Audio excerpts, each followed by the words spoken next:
My last video on the Great Pyramid being the Tower of Babel got some great viewer questions, so I'm going to take a moment and answer some. The first one is most obvious, with people jumping in saying, well, I always learned that Babylon was on the Euphrates in Mesopotamia. Well, that's what they tell you. The real question is, why did nobody ever tell you that Cairo, Egypt was also called Babylon? Here's one of the maps that I showed in the original video. It's Munster's Geographica Universalis from 1540, and you can see his third table of Africa is showing Babylon and Cairo.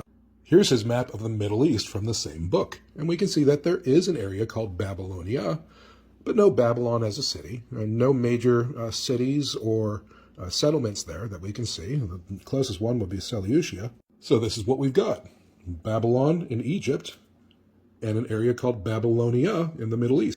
Historians try to tap dance around this by postulating that the ziggurat of Ur was the Tower of Babel in Babylon, but you can see it's 214 miles away, and the ziggurat of Ur is actually relatively small and it's largely a modern reconstruction. It's a artistic rendition based on a foundation that was there, but they don't actually know that there was a tower on the fucking thing at all. Meanwhile, at the other Babylon in Cairo, Egypt, you've got the Great Pyramid and the Pyramid Complex right on the outskirt of town. So which one is the real Babylon? Well, probably the one that's got the giant fucking tower sitting there. And somebody asked about the city of On, and that's spelled O-N, just like a light switch. You can think of On like a university. The city Heliopolis, the city of the sun, was the city where people lived out their lives and went about their daily business, and that's modern Cairo. On was the university district on the outskirts where the priests and initiates lived and went about teaching people from all over the world.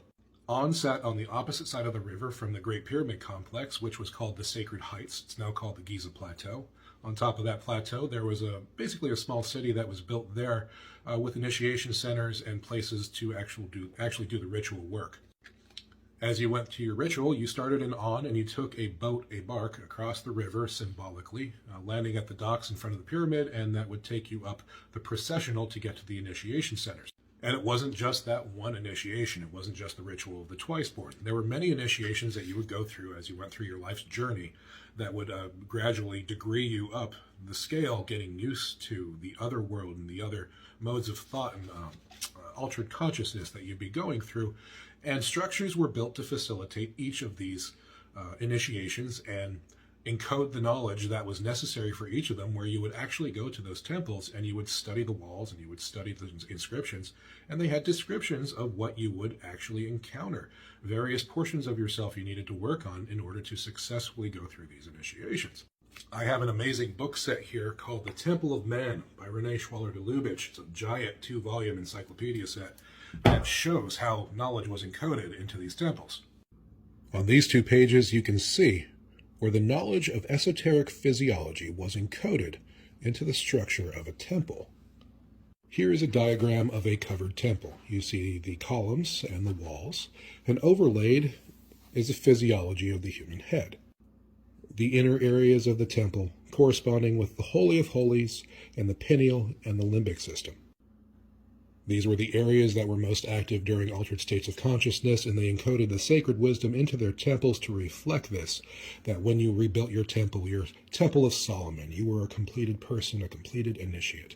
And here you could see even the mosaics, these darkened areas that were on the floor of the temple, reflect a picture of an initiate's head. Now, that's far too much depth to go into in a TikTok video, but if you're all interested, jump in the comments and let me know. I only bring this up to show you that there was a lot more going on in the physical structures of those temples than anybody realizes.